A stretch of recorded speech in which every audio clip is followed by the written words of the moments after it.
Welcome to Climb the Ladder. Today I'm here with Alexa Cook, Global Co-Head of Property Sales at CAA Sports. She's behind some of the biggest brand deals in sports, and today we'll be talking career paths, partnerships, and breaking into the industry. Welcome to the show, Alexa. I'm so glad to have you. I am so happy to be here. It's a true honor. Thank you for having me. Thank you for coming. So, to kick things off, I like to kind of start at the beginning. So, I was wondering, while you were growing up, obviously you were a swimmer, but were there any career paths or kind of ideas that you had in your head as like, this is kind of where I want to go with my life that maybe wasn't CAA sports? Yes, I wanted to go down the incredibly lucrative path of becoming an Olympic swimmer. Oh, No, wow. I really did. I think when I was a little girl, I really thought that I would be an Olympic swimmer. Little did I know that I would probably make little to no money doing something like that. But it would be amazing to represent America, in the Olympics and get to do something really special like that. But look, I think while I ended up swimming in college, I was definitely not the best swimmer in the world, and I did not make it to the Olympics or the Olympic trials even. And I found my role elsewhere in the sports world. Yeah. So that's kind of how you got the idea to head into CAA or just like you wanted to be in sports in general? You know, um, not really. I took a kind of a windy path in getting there. Um, I think that after I learned, I became a teenager and was probably around your age, Yeah. I realized that I was not gonna be an Olympic swimmer. Um, I started to think about what I might wanna do. I mean, really, I think a lot of teenagers, I was one of them that wasn't really thinking about what is my occupation gonna be. I was more thinking about what college am I going to go to? Where am I going to swim? Because that was something I really wanted to do. And then what am I going to do in college? I didn't quite know what that looked like outside of that realm. But I think I had originally thought my dad was in private wealth management. Mm. And I think I just figured I would go into that. I actually started my college career in pre-med, and after one day of going to the pre-med classes and swimming, I very quickly went and changed colleges into business. I remember, and again, I don't really think I necessarily thought, "Oh, I'm gonna go do exactly what my dad did," but then I got a finance degree. Yeah. And it was because it was probably what I was most comfortable with at the time, because I had been around it and I had watched my dad, grow up in that industry and meet his clients and that were inevitably his friends. And it was just kind of the path I thought I was going to go down. Did you enjoy your finance classes? Was it something that you found passionate or like something that you really enjoyed doing? Absolutely. I loved it. I mean, I never imagined ending up in sports. I had an itch for it when I was graduating for a number of different reasons, which we can get into. But truly, it wasn't until I was like on the precipice of graduating that I really thought about going into sports. My entire college career, I was gearing towards finance, or something, in that realm. I loved math. And now the most math I do is like around commission and projections of that commission. Yeah. Yeah, you can take like math theory in college and then end up just doing commission Excel spreadsheets. Now that I'm in the role that I'm in, there's budgets and projections of that and whatnot, but not complicated. Mm, It's not, I would not have, I'm not really utilizing my finance degree, if you know what I mean. mm. Did it feel like, going into finance helped you transition into CAA sports? So, when you gradu take keep taking us through kind of how you got to CAA from that, because it seems like you're really geared towards finance. Yeah. It's a great question. So when I was graduating, it was, 2009, 2010. I graduated in 2010. So the market had crashed. And I um, while I had a position actually in that world, I really didn't, when I was networking and understanding what people were doing in this space, there wasn't a lot of happy financial advisors or people in the finance industry in that moment. Yeah. And my academic advisor, my student athlete academic advisor, Matt Casagna Mm. at Loyola Marymount University, is an incredible human. Um, he urged me to look elsewhere. He said, you don't have to do this just because you've like set out on it and found a job. You don't have to do that.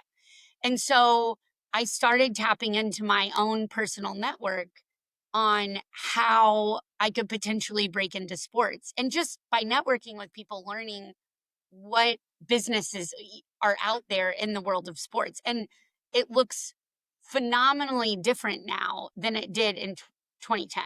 I mean, CAA Sports had only been around for a couple years when I was interviewing there. Mm. So it kind of just kind of took off as you were graduating? Because I feel like there's definitely a lot more involved now with like TV becoming bigger. So like with property sales you work in, you're doing a lot of brand deals and naming things. So there's so much more advertisement, not more advertisement, but more advertisement through sports nowadays. So that opportunity was just like created while you were going through it. It's kind of a like a perfect storm. It was a perfect storm. In my opinion, my very kind of low knowledge of it, I'm not in the media rights space. We have experts in that space. But I would say, you know, I can remember in 2010 when I was graduating college watching Grey's Anatomy, not on my TV, but my laptop. And that was new. I was streaming it. And we were not watching Grey's Anatomy live. We were watching it when we wanted to watch it. Yeah. And that, in my opinion, you said, oh, there's more advertising. I wouldn't, yes, I completely agree with you. There's more advertising. Really, what's happened is the advertising dollars have all gone into one kind of location, which is sports, because it's the only thing consumed live still. Because you can pretty much watch any TV show or entertainment when you want to, Mm. because you can tell your friends, "Don't tell me what happened in that episode." Don't, but no one's gonna hold back the score of the game Don't or, tell me who won the Super Bowl. I'm gonna watch it yeah. tomorrow. I mean, you can't wait around for that. Yeah. So you started at CAA right after college. What do you Yes. think helped you kill the interview and land that first role? Because when I was doing my research, I heard you killed that first interview and that got you right in there. Well, first and foremost, I would say it was much easier getting a job back in 2010 at CAA when it was not the most powerful agency in the world. Yeah. But I think a couple things. Like one of the things you mentioned earlier is like a lot of things came together, and Mhm. I truly believe that the stars, the sun, and the moon all aligned for me to get this role, and I didn't realize it when I was going through the motions of my internships that I was setting myself up for success to get that first role. Um, I think that a lot of people nowadays put a lot of pressure on what internship they're doing and how that needs to reflect what they're going to do in the long run. Were yours And all in finance? I don't believe in that. Yeah. So my internships were like, one of them was an architect firm, one Wow. of them was an oil and gas firm, and then the other one was in like private wealth management. I, interned at my dad's company. Mm. And what I didn't realize is that I was setting myself up for success to get a role that I really wanted, because once I interviewed and I landed that interview with Paul Danforth, who was, Mhm. co-head and president of CAA Sports, as well as Rob Slocum, who I'm co-head of global sales now with. Mhm. He, I didn't realize it in the moment, but it all kind of transpired in this moment where I finally got in the door. I utilized my network to get in the door with them. And then once I landed the interview, I was able to call all the people that I had interned for Mhm. and that were influential people. And they made the phone call to Paul and Rob Slocum and said, you need to hire her. And they were able to do it confidently Mhm. because I had worked for them. And so they knew my work ethic. They knew that I was going to put in, they weren't sticking their necks out for someone that was a deadbeat who they were just like a family friend and they're just calling in a favor. They were able to say, she actually worked for me and she did great. And so I think that really helped. And at the time, remember, when I was interning, I was just interning. I didn't know that that was going to pay off dividends later. Mhm. So that's one. And then the other two things that I think helped get me the role is I was incredibly aggressive in my interview. I only had like 15 minutes with Yeah. them. And I've never interviewed anywhere else, just so we're clear. Really? So I don't really know what it's like to interview anymore. But in that interview, in that one and only interview I had with them, when we were riding the elevator down, I Mhm. felt like it might not happen because they didn't really, it was 10 to 15 minutes long. And I thought, what the heck? I'm just going to give it my all. I'm going to leave it all out on the field. Yeah. So we were in the elevator and I truly gave my elevator pitch. I remember saying crazy things like, I will not let you down. If you hire me, I will be the most valuable team member one day. This will be the best thing you do for your business. I was You laid it 21 on them. years old. Like it was kind of an insane thing to say. That's And guts then though, to just go right into the elevator and be like, "No, I'm the best thing that's ever happened to you, like, I hire I did me." it. It was crazy. And the other thing that I think helps is I think people have lost um the value in sending a handwritten note. Like Really? still to this day, I don't get a lot of handwritten notes and they do stand out to me. So no matter how you feel when you leave an interview or Mhm. a meeting, when you receive that handwritten note, it makes you feel special. It's Yeah. interesting. It stands out and you remember it. And my dad, that was a big thing, was sending a handwritten note. And so after I had this interview, I, in the car wrote my thank you notes and then I went straight to FedEx. And I FedEx overnighted them to their office to receive them. And the next day I got the phone call that, okay, you're hired. I mean, again, I don't think it was that crazy Mhm. for me to get the job, but it wasn't a huge risk on their end. But I think it is all of those little elements went into helping me land that job. Like, being you trustworthy, there are people that can vouch for you. You're telling 'em you're confident in the meeting, and then you send them the handwritten note, so you kind of hit them from all fronts. Just Yeah, and Castor, when I tell you that I was really aggressive, I didn't really even know what they did.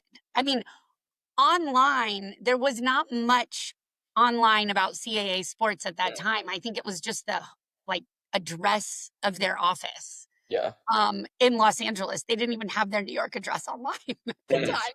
So, and they were based in New York. So I share all of that with you because I think people, as we're chatting about this, I think people Yeah. want to know like that uh people who are trying to work for you, when you're talking to them, you want them to feel like you really want it and that you know you're going to do a really good job. Yeah. And I didn't necessarily know that. I just went out on a limb and said it, and it worked. Well, it seems like you've done a good job, so you lived up to the hype. I try. I try. So, how has the industry, not the industry, but CAA especially changed over your years there? Because when you said you interviewed in 2010, Yeah. and it was way smaller. Was there still property sales then, or was it all talent? Or what did the growth of it look like, and what did the growth of your role look like as you moved up and as the company evolved as well? Yeah. I haven't, it would be really fun for me to go back and look at that. I'm Mhm. sure I can find a way to do that. I don't have the exacts of the growth, but let's put it this way. When I joined in 2010, there was talent, there was media rights, and there was properties. Okay. That was pretty much it. And there were probably maybe 200 to 300 people in CAA sports. Mhm. And now we're over 1,000 people. And we have departments that span brand consulting. So they represent brands and help them in their sports and entertainment strategy. Mm. We have an executive search team that finds C-suite executives for front office sports. Um, we have we've fully built out, talent. We have a broadcasting department. Um, and then the Hollywood side of the business also has grown. We're in Yeah. gaming now. We have a whole division within the company just for speakers for internal events. It's for it's external events of CAA, but Mm. internal in that we book speakers for companies to have them come and speak at their company events. Oh, So wow. the company has grown tremendously since I've started. Mhm. And I would say like the one tipping point that has made sports so incredibly valuable is that streaming element. Like Yeah. in 2010, I don't know what the, exact percentage of people that were viewing TV and sports in general as streaming capability, but now it's everyone, right? And Yeah. that in and of itself has dramatically changed. And I think it's majorly shifted the industry to making sports much more valuable. Definitely. So, to segue a little bit farther into your career, you moved to Dallas to launch the new office. What was it like? You were with the main guys and everything, and you moved to open a new office in such a big agency. What was that like, just, like, starting in a new city, being kind of, like, the first one to touch down and start the Dallas office? Okay, so I'm gonna let you in on a little secret. Mhm, Um, it's not really that big of a secret, but it definitely is not positioned that way externally at CAA, but I positioned that. So when I positioned my move as though I'm moving to Dallas to build out this office mhm, and it's going to be this great grand plan for CAA. That's definitely how I positioned it, not so much how it all turned out. I think when I went to the guys originally, I've been at CAA Sports for 15 years, mhm, started in 2010. My first 7 years were in New York City. yeah, And at the time when I went to Paul and Vino and Howie, who were, leading CAA sports and still are, mhm, um, when I went to them with this business plan of like, why Dallas? It was a big business plan. I mean, it was 5 to 10 pages long. mhm. It makes sense. We need, you know, uh, a flagship office down there. It's the middle of the country. There's, tons of companies are moving their headquarters there. I watched sports in Dallas as well. It is a sports mecca for sure. Yeah, PGA of America just moved here. Like there were mhm. so many things snowballing into Dallas being an important market for sports and entertainment. Luka got drafted around that time, I think. Yeah, exactly. I was like, I mean, put it all in there. It was all part of the business plan. But in reality, what really was happening was that I'm from Oklahoma Mhm, and my now husband, at the time boyfriend, yeah, also from Oklahoma. We both grew up there. And we were living in New York City and I looked around at my peers and my supervisors. Everyone was kind of from that tri-state area. Now I'm 7 years into my career. yeah, Um and I was thinking about my future and wanting to be closer to home. I had that mhm, tug of wanting to be near my family, wanting to start a family one day, mhm, knowing that I didn't have any support system in New York City. And so that's why I needed to make this Dallas move business, make it make sense for business. mhm, So that was the positioning.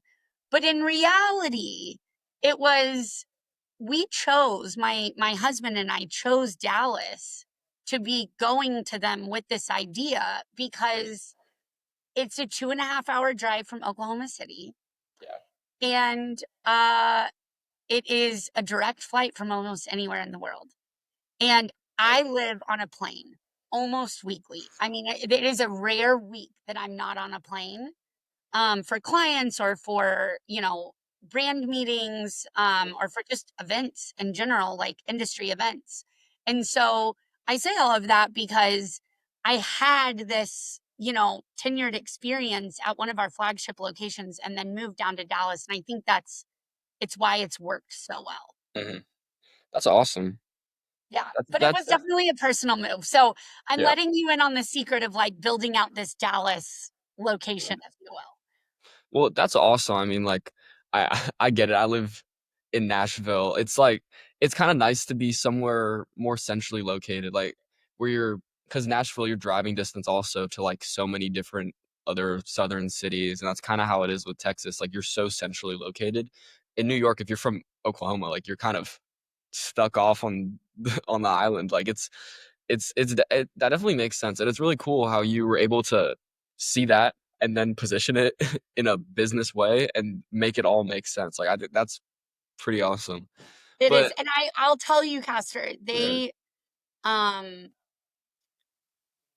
at the time, I didn't know this at the time, yeah, but when I went in and I made this big gesture to start, they told me like business plan, business plan, move tomorrow. I was like, oh, I'll move over the course of the year. Paul, Vino, and Howie were like, if you're gonna move, move, and mhm, it'll either work or it won't. yeah, So go. And I say that because I mean, I don't think they would tell you this today, but I don't think there was any chance they thought it was gonna work. really, I don't think so. I think they were kind of like, I mean, we'll give it a shot. Like, I think it'll work out.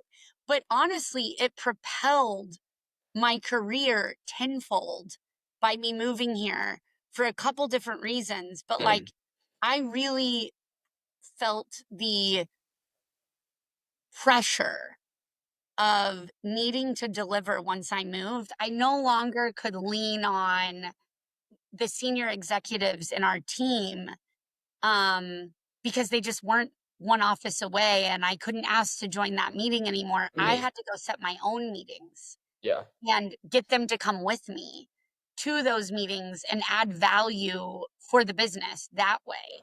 And I mean, truly, I don't necessarily think it's what made my career because ultimately, obviously, like I think being in New York City has huge advantages for yeah. me, but I think that it is what propelled my career so quickly forward, in 2017.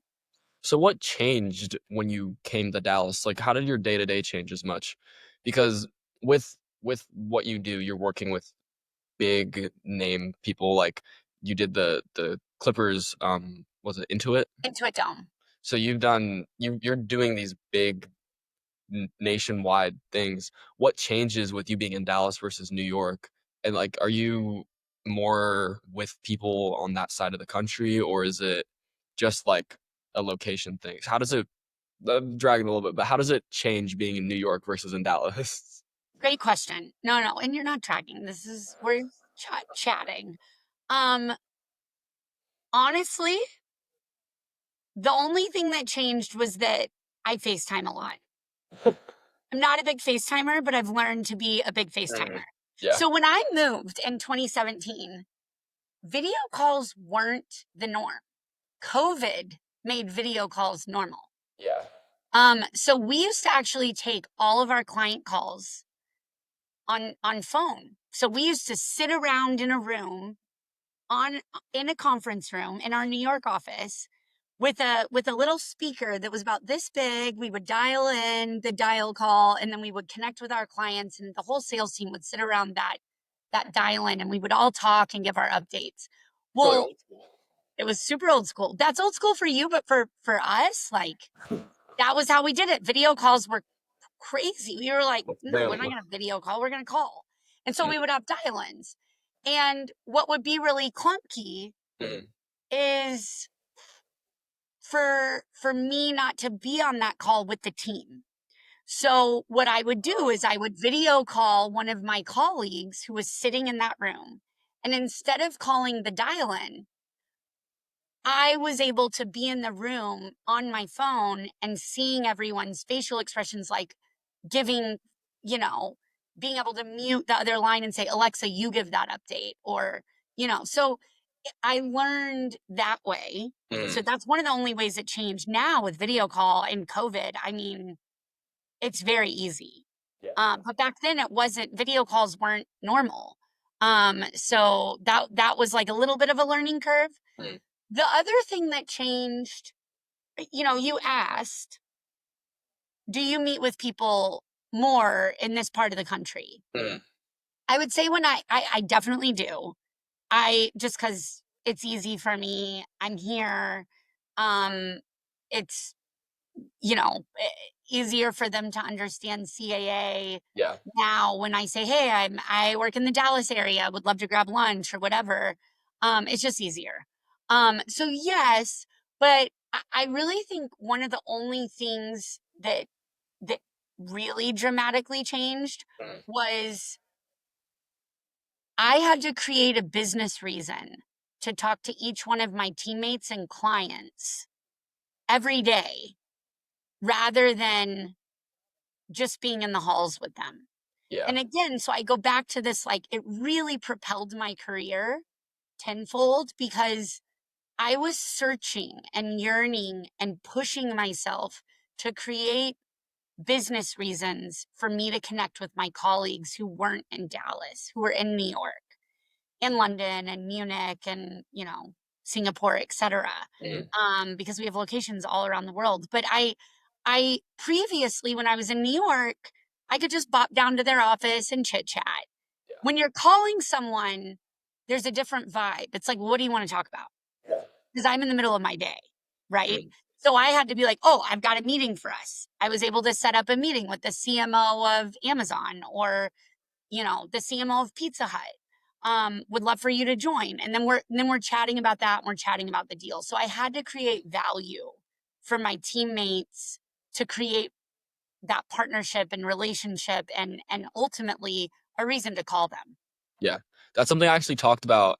I did a podcast with Chris Lockhead, and he Oh, was cool. talking all about creating value. That's like the number one thing you want to do at your job. You always want to be creating value for other people, and that's going to propel you. So that's pretty cool. That's Exactly. I basically mean, I you've learned that hands completely on. agree with that. I believe in that wholeheartedly because otherwise, like, why are they going to call on you? Yeah. You guys are work friends, but you can't just call it a chit chat in the middle of the day. Yeah, I mean, and the funny thing is what ends up happening is if you call someone to chit chat about business, what you ultimately end up doing is like chit chatting about life too. Oh, how are the Yeah. kids? But if you call just to talk about the kids, they hang up and they're like, "What are they doing?" Like, dude, it's But 1 anyways, a.m. on a 1 p.m. on a Wednesday. yeah, exactly. Like, are they working? What are they doing? What are you doing in Dallas? Yeah, like I had to show them that I was working. Yeah, that's really cool. So I want to transition into learning a little more about what you do at CAA. So when people think of CAA, they think of talent agents, all like the LA glitz and glam or New York glitz and glam. But what does it mean to be in property sales? And what do you actually focus on? What's your day to day like? I like to tell my mom because I think Mm. this is the easiest way to understand what we do. Yeah. Um, we put signs in stadiums. So our talent group puts athletes in commercials Mm. and we put signs in stadiums. A lot of people would get the EBGBs about that because we do a lot more than that. But I Yeah. think ultimately that is the easiest way to understand what we're doing. So we are Mm. hired by sports teams and sports leagues to secure partnerships for them, Yeah. brand partnerships. So our clients are the sports teams and leagues like Formula One and Oracle Red Bull Racing Yeah. and the A's and the USTA, which runs US Open Tennis Tournament. Those are our clients. Our buyers are the brands. They are what we're retained and paid by sports teams if we close deals. Yeah. And I mean, there's a lot of nuances to that. So, when the sports teams hire us, it's typically at the ownership level, Yeah. they hire us during a transformative moment. So we're typically hired when For an example, when Ballmer bought the Clippers and wanted to build a new arena for the Clippers, or I should say their own very own first home, Yeah, um, he called finally. on us and hired, yeah, he I'm a called on I'm a us Clippers and fan, so I I'm love tired of that. being the little brother in the house. So I'm Go, happy we have a new one. I really want to go. I've not been yet, oh my but gosh, you have to go. I We need to we go. have to get you. I need to see the wall. That thing is insane. It's insane. It's by far and away, I'm like the biggest Oklahoma City Thunder fan. Um, but I have to say, the Intuit Dome is the best arena in the world. I It is unbelievable. can't believe we gave you guys SGA. Gosh. I know, pretty brilliant, Sam Presti. Um, but so going back to this, like Balmer hires us Mm, and asks us to help them build their go-to-market strategy, yeah. figure out how we're going to go to what is the story we're going to tell the world about why is this arena going to be the best arena in the world, and we build those marketing. We have a team that builds and designs the marketing materials. They help us go to market. We create a strategy for each category, and then we identify the brands and we bring them in. But I Mhm. would say the real So reason, so you sorry, work go with ahead. the sports teams first before you even reach out to the brands. Correct. I didn't realize that. So you guys are involved with the owners and you guys are running a million things for marketing before you even pick out like, hey, this is I want Intuit to sponsor us for the dome. Like you guys go through so you guys like have all these different options. I thought so I didn't know that. That's very surprising. So you basically help run the whole operation for just getting it off the ground and marketing the whole thing. Exactly. And here's what I would say. The reason we're hired, Mm, I mean, wait, look, there's a lot of things we bring to the table. So I don't want to dumb it down, yeah.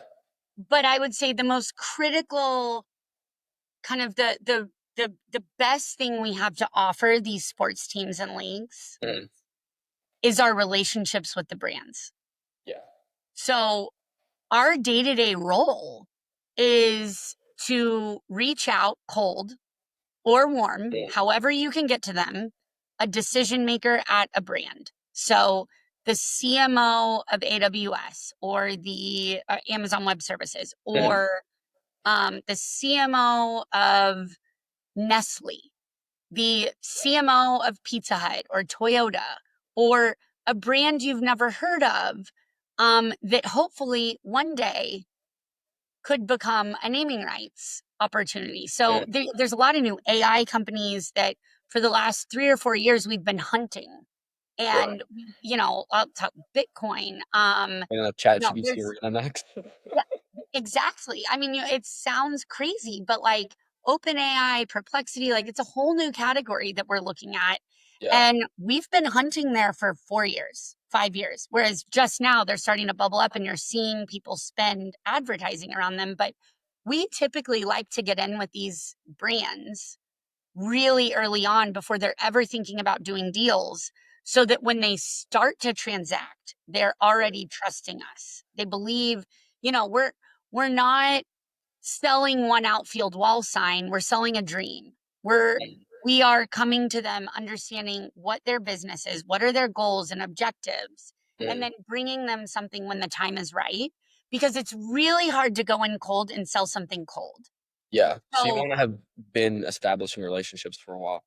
exactly. And So, that's why these sports teams and leagues hire us. mm, And so I say that because a lot of people think that we're just selling, one off, but in reality I have people that I've been working with for 10 years that I've never done a deal with. I mean, with yeah. Intuit, I talked to them for almost 8 or 9 years before we even transacted, and the Wow. first time we transacted was the Intuit Dome. So, I mean, it So was very fulfilling. that's really a Sometimes it's long just a game. sales Yeah. deal. Yeah. So you never know. I mean, you really never know where the business is going to go, and people Mm, move brand to brand. Like one of my best, kind of most favorite relationships in this world started with a woman at AT&T, and then she moved to American Express. Mhm. and we had built a really long-term, what, sticky relationship. And she leaned on me to try to figure out part of her global strategy at American Express, and that's what Mhm. ultimately led to the Formula One partnership. Oh, wow.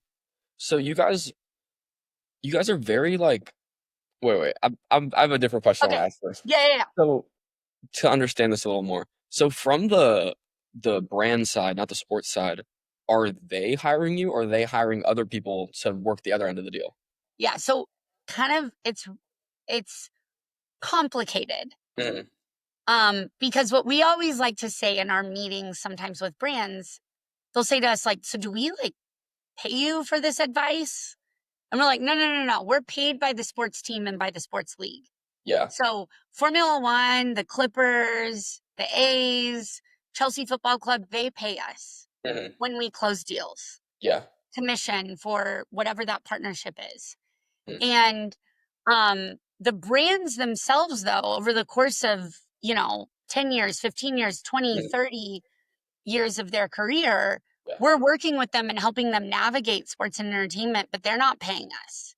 Mhm. We have a consulting group, that brand consulting, that is retained by the brands, and the brands pay them to help them manage their sports and entertainment portfolio and activate it, etc. There are many agencies out there like Wasserman we love to work with, etc. So sometimes we're on the tape we're CAA can be on the sales side and the buy side. Sometimes we're selling to our own colleagues in brand consulting that's retained by, Oh. a brand. So that's really interesting. You guys have 2 different groups in the company working on the same deal at one time. That's Yes. very I mean, we have to make sure that there are firewalls and that we do it in a very, you know, we make sure that there are no conflicts of interest. Um, and we're very deliberate about that. We always joke that it's harder to get a deal done. In sales, we always joke like it's harder to get a deal done with brand consulting than it is with the brand direct, because yeah. they're so diligent about finding the right opportunities for their brands. Mhm. So I think it was like brand consulting was around 6 years before we ever even did a partnership on the property side with our brand consulting clients. Oh, wow. Yeah, so they truly are, they are hired by the brand, and they have that, respect for the brand, and they're not just going to feed us partnerships, unfortunately. Yeah. So As much as we would love it. so how early do you track some of these companies? Like, are you guys looking at companies while they're still private before IPOs? Oh Like, yeah. very, Those are very our favorite kind of companies really? before they IPO, because they've got to get their brand out there before they IPO.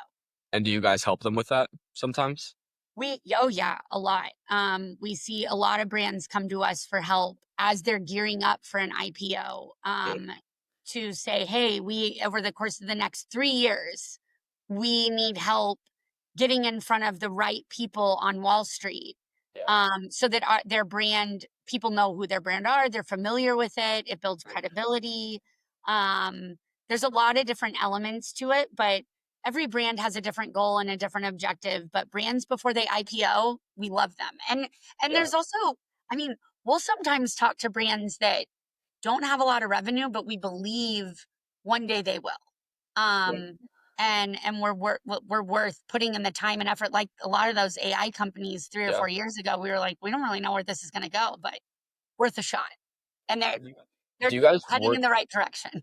do you guys work closely with Wall Street or, like, analysts to look at these companies, or is it all internally with CA? All internally within CAA. We don't really you. I mean, we have some external resources that we're using, and we're paying for those. Mhm. But no, we don't work with Wall Street on that type of thing. Ah, okay. But good question. It's interesting, right? So, what is the process through, say, closing something like a Intuit Dome for the Clippers? Because is a 8 or 9 year long, very dragged out before you guys even started the deal. But once that started, how involved were you guys through every step of the way? And what was it like for you working that deal? Because well, when did the deal first come on the table? Because the dome was 2023, 2024, 2023? Gosh, I don't remember. I'm trying to remember. Um, I remember pitching it. We signed them as a client. I should know this. You're really testing me here, Kester. Um, we signed them as a client pre-COVID, Oh, and wow. then COVID happened. And so we were really selling this in the midst of COVID. And I remember the first time we hosted Intuit at a game, it was my first, I had my baby girl, my firstborn Mm, in 2021, and I hosted her at a playoff. I hosted the CMO of Intuit at a playoff game that spring. It was post mm, maternity leave. So, I want to say we went to market in 2020, mm, 2019, 2020, and we were, we were starting to prospect and had Intuit really highly engaged by by 2021. It was probably February, March of 2021, they were starting to take meetings with us and learn and explore.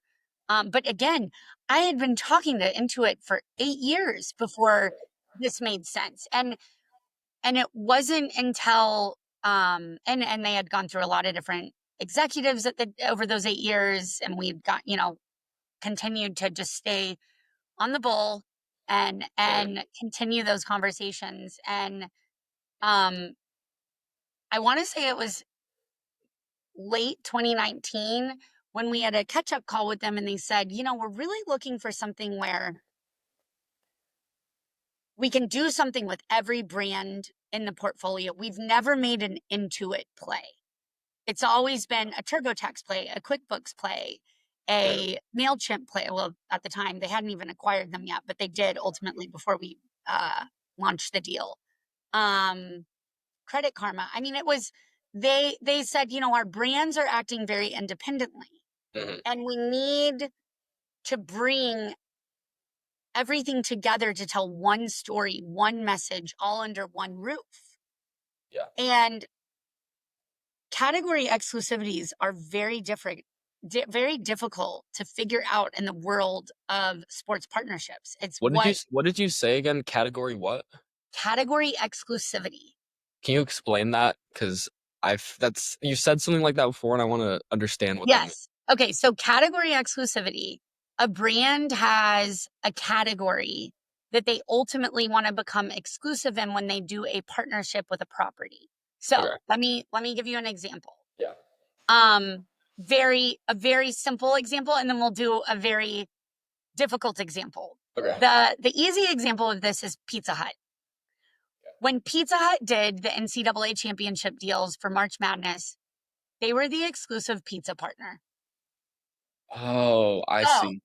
so The no other official pizza pizza of partner, March Madness? no other pizza company could do a partnership with March Madness NCAA championships, I see. right?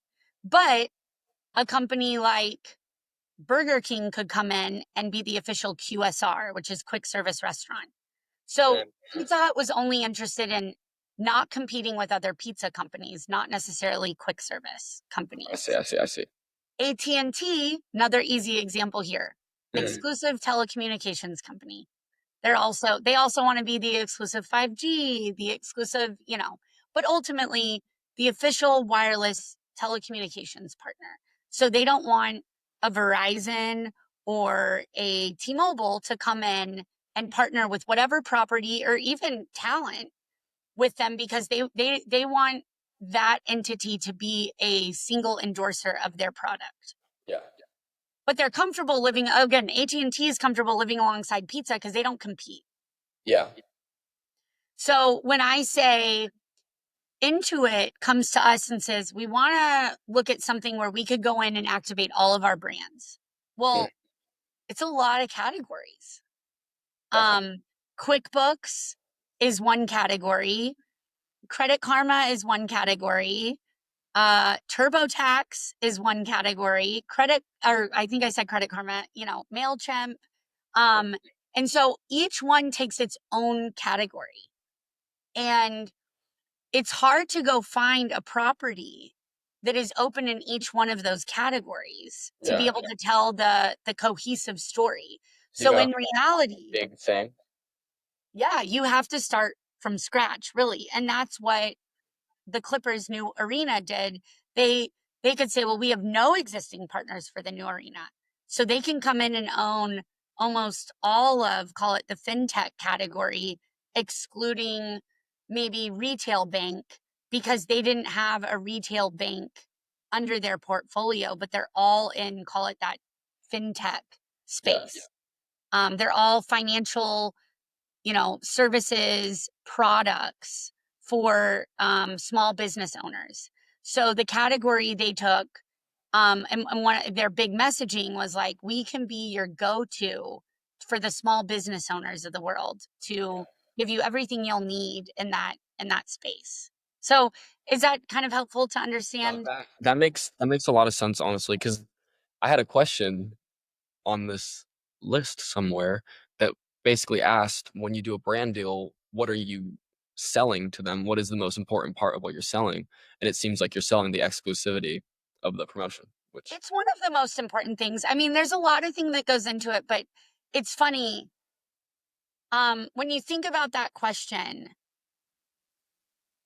I think that I like to flip it on its head a little bit. Mhm. So this is kind of an annoying thing to do, Okay. but What, bear what's with me here. Bear with me. I like to think the most important thing that we're selling the brand is mm, whatever they're looking to accomplish. So if I meet with a decision maker at a brand, mm, the most important thing that I learn in that meeting is, what are they looking to accomplish? yeah, Pizza Hut is typically looking, and I'm using them as an example. This is not actually the case, but I like to use them as an example. I gotcha. Um, Pizza Hut is not probably looking to sell pizzas to chief technology officers, um, and host them at a really high end hospitality. Yeah. They're probably, again, as an example, they're probably going after the 18 to 34 male demo that really enjoys traditional sports, but watches it from home and is probably in a household income of 50 to 100 grand. Whereas, um, a really premium B2B company that is selling incredibly, you know, lucrative high-end software is Mm, looking to go after CEOs and CTOs of companies and trying to figure out, how can we create a really sticky relationship with those folks to continue to either buy our technology or get familiar with our technology and understand what we do. mm, Um, and so, anyways, I like to actually flip it on its head of like, what is the brand looking to accomplish? And then bringing them those elements in a yeah. sports partnership. Because So, you're working for them, so you're the most important thing is what they want because you're exactly. giving them the So, when State Farm did their deal with Riot Games, they didn't need brand awareness, but sure, the, millions of viewers that were playing League of Legends was mhm, really important to them because it added a lot of value. But in reality, they were looking to build credibility in a community that doesn't watch traditional sports. yeah, And so that's what we were selling them. That was the most important thing for us to be talking to them about, is this niche market that doesn't watch traditional sports. yeah, Whereas, you know, anyone else might be looking for something else. But category exclusivity, bringing the full circle here, probably one of the most important things in our partnership conversations is that category exclusivity, and ensuring that the brand is never going to live alongside a competitor for the length of their term. yeah. So, what is it like managing these relationships over the course of years and years and years? Like, especially with brands, if you know somebody in the brand and say the lady that you worked with was at AT&T and T and then left, when she leaves and that's your main point of contact with the brand, how does it work when you're still trying to, because if you're working with Intuit for 8 or 9 years, there's definitely some change up in the management, different people coming along. Are you like introducing yourself to the new person whenever they step into the world, like, "Hi, I'm Alexa Cook from CAA, and I've worked with you the person before." Is that kind of how it works, or is it yeah, Great question. It's really hard. really? So it's not a perfect science. It Mm, all depends on how it happens. So this is what I'll say. It is a sometimes it is handled with incredible care and attention. If mm, I've put in years and years and years with someone at a brand and they leave to go to another brand, typically they will introduce me on their way out uh, to whoever is taking their role and they will give a glowing endorsement. Hopefully that happens. mm, Sometimes it doesn't because the person's fired or let go. And then it actually doesn't help me to be introduced by that person because they might think I'm like doing these sports deals, like they don't want to work with me anymore. They yeah, want to they want to create their own path or what have you. mm, So it all depends, but and sometimes what we'll do is if my relationship expires at a particular brand because the entire senior leadership team leaves or is fired or let go or what have you, someone else on our sales team will actually take on that account and figure out a new way in. yeah, Whether it's a cold email or a family friend getting an introduction into that to then go and learn mm, and get in with the business. So we we make sure that we're doing it in a really tactful and um not a uncomfortable way. We want people to want to lean and trust and learn from us, but it did take time. I mean, sometimes you spend years and years and years of working with one brand and then the leadership leaves and it takes years and years to go back into that brand. But other times that particular instance actually mm, just the AT&T American Express one, it was handled with absolute grace and I was handed off to the right team and we had actually all layers of our team had created relationships with multiple different people at AT&T, yeah. and the woman that left handed me off with a glowing review, and I still work with AT&T all the time and talk to them and I think of them, as a close friend in the Mm. industry. Yeah, the relationship part I feel like is very important when it comes to this because it's all about knowing people and that. So that's cool. You guys use like a family friend or something to any connection, any network is a good network, I guess. And actually, I learned this early on in my career. When I was getting my feet under me, Mm, uh, Paul Danforth, head of property sales at the time, but now president and co-head of CAA Sports. I was just learned. This was when I was a trainee. I mean, mm, I was probably, what, 25, 24. In sales. It was my first year in sales, because I started as an assistant and then became like a trainee or junior executive salesperson at CAA.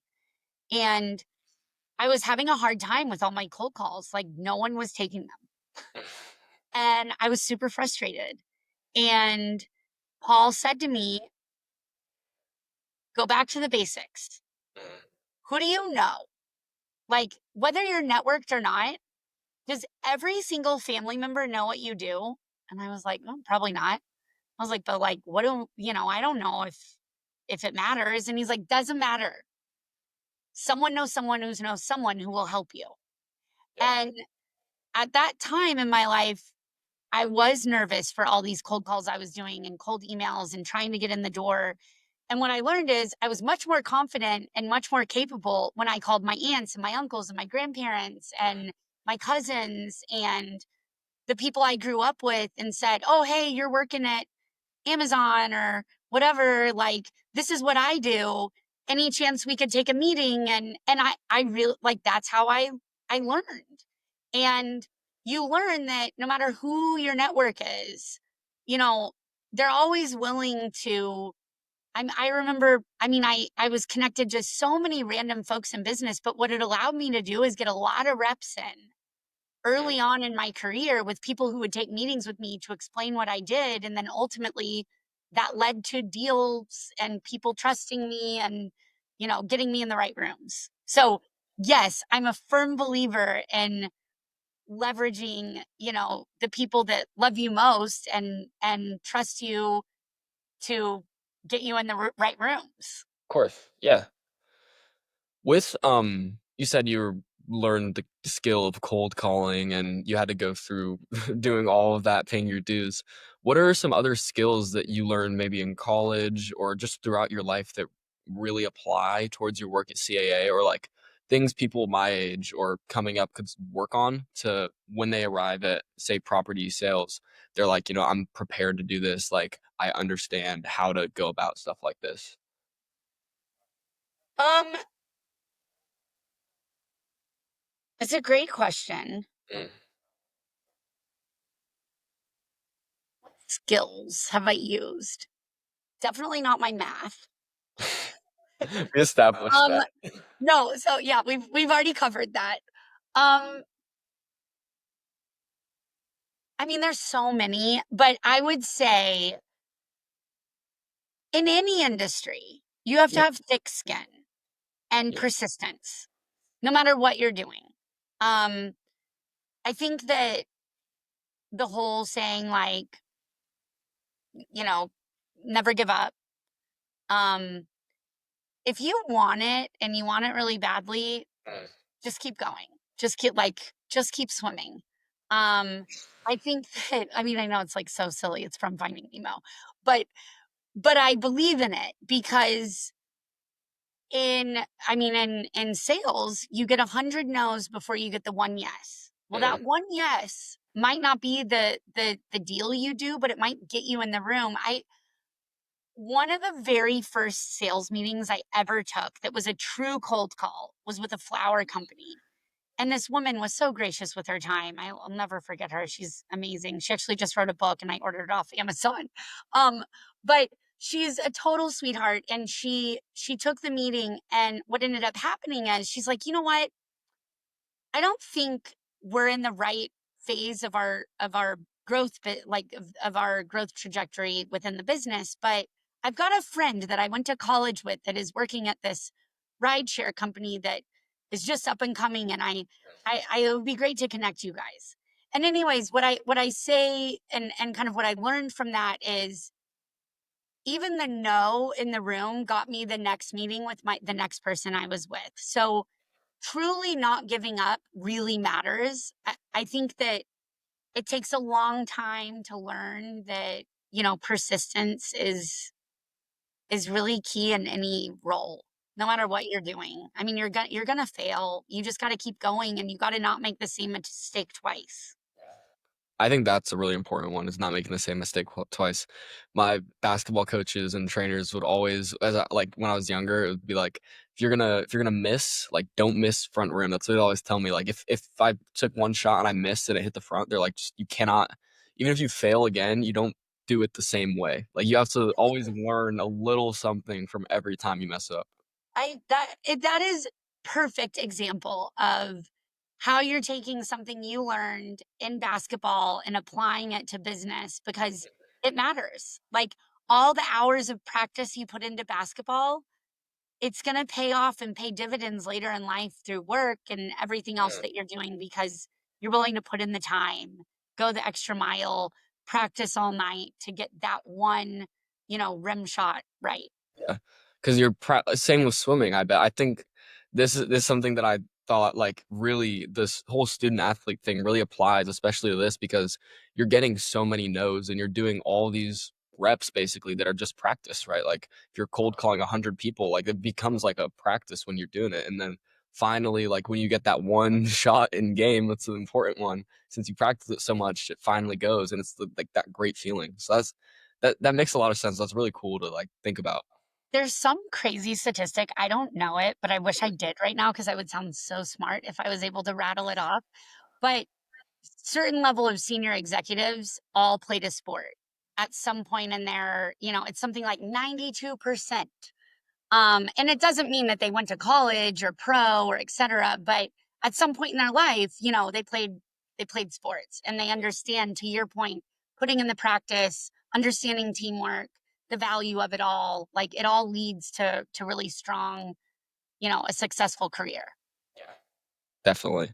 I think sports is a great stepping stone for people for all things in life. That's something like main reason why I like fell in love with it at such an early age because it's like the competitive and it's always like you're always pushing yourself a little bit to grow or to go somewhere. And that's why I think it's really cool what you're doing at CAA is you're like over a long course of time, you're just building and building and building towards a goal. Like over the course of 10 years for the Intuit deal, and it's really Yeah. cool, like, I can't imagine how good that felt seeing that come to fruition at the end of the day when you Well, you end up being just relieved from deal fatigue that the deal gets done. I mean, it is insane how hard any deal, let alone a naming rights deal, Mhm, gets done. From the time you agree to terms to signing the contract, the deal falls apart at least 10 times. Like there is at least 10 times when you're like, this is not happening. We've hit a wall.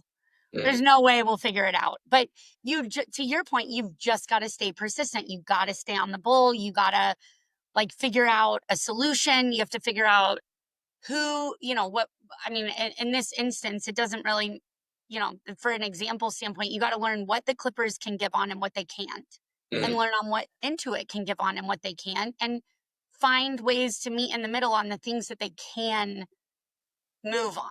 yeah, Whereas those, non-starters, you can't touch them. You got to respect them, yeah, and you got to find a way to work on the other stuff to make it work. definitely. So, I think we're getting about to that time where I ask my closing question, which is our little wrap up.